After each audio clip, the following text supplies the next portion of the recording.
Assalamualaikum warahmatullahi wabarakatuh. Kembali lagi bersama saya Reski Nurul Jaris Intam. Saya berasal dari Prodi Teknik Komputer. Kali ini saya akan membahas tentang etika dalam pembelajaran daring. Oke, kita mulai saja. Di sini kita bisa lihat etika dalam mengirim pesan kepada dosen, yaitu memberi salam, memperkenalkan diri, mengucapkan mohon maaf, kemudian sebutkan perihal dengan jelas dan tidak bertele-tele, kemudian mengucapkan terima kasih, kemudian catatan jangan menyingkat pesan.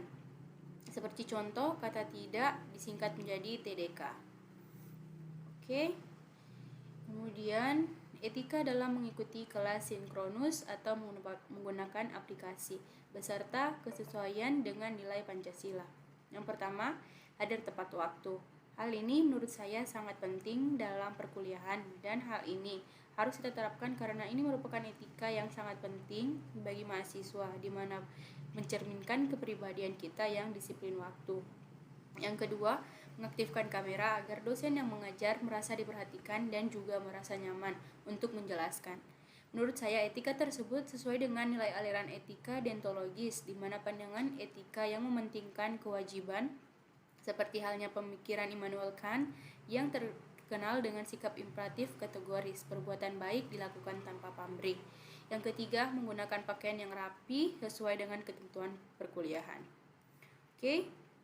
Kemudian, apakah etika yang biasa Anda lakukan itu telah sesuai dengan Pancasila? Mengapa Anda mengatakan demikian? Menurut saya, etika yang saya lakukan sudah sesuai dengan Pancasila, karena dalam etika yang saya lakukan mengandung sila-sila kerakyatan yang mengandung dimensi nilai berupa sikap menghargai orang lain, terutama dosen, mau mendengar pendapat orang lain, tidak memaksakan kehendak kepada orang lain. Kemudian, apakah nilai-nilai etika yang berlaku di lingkungan sekitar Anda telah sesuai dalam Pancasila? Menurut saya, etika yang berlaku di lingkungan saya sudah sesuai dengan nilai-nilai Pancasila. Mengapa demikian? Karena dalam lingkungan saya banyak perbedaan yang bisa ditemui, seperti contohnya perbedaan agama. Tetapi, masyarakat di lingkungan saya sangat memegang rasa toleransi yang sangat tinggi. Hal tersebut sesuai dengan nilai Pancasila, sila ketiga, yaitu Persatuan Indonesia, di mana masyarakat di lingkungan saya tetap bersatu walau banyak perbedaan di antara mereka. Sini kita bisa lihat mengapa Pancasila dikatakan sebagai sistem etika, bagaimana konsep etika yang terdapat dalam Pancasila. Karena Pancasila memiliki peranan yang penting dalam sistem etika. Pentingnya Pancasila sebagai sistem etika bagi bangsa Indonesia yaitu menjadi rambu normatif untuk mengatur perilaku kehidupan bermasyarakat, berbangsa, dan bernegara di Indonesia.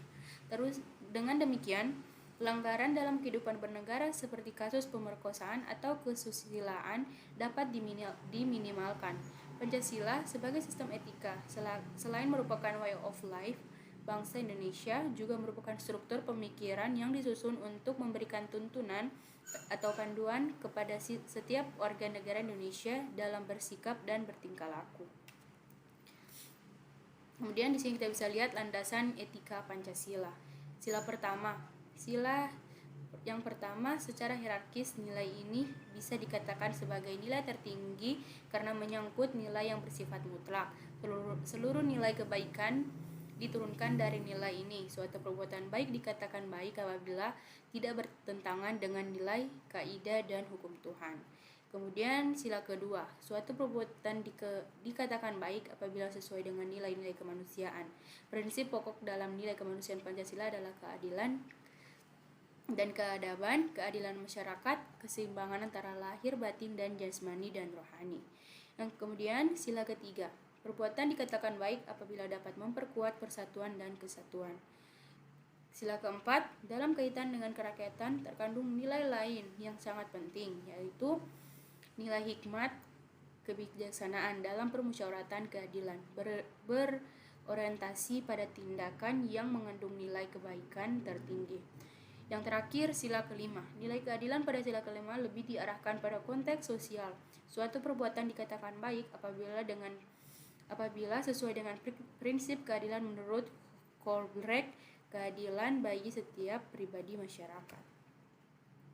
Oke, terima kasih. Itulah penjelasan saya tentang etika dalam pembelajaran daring. Billahi taufiq wal hidayah. Wassalamualaikum warahmatullahi wabarakatuh.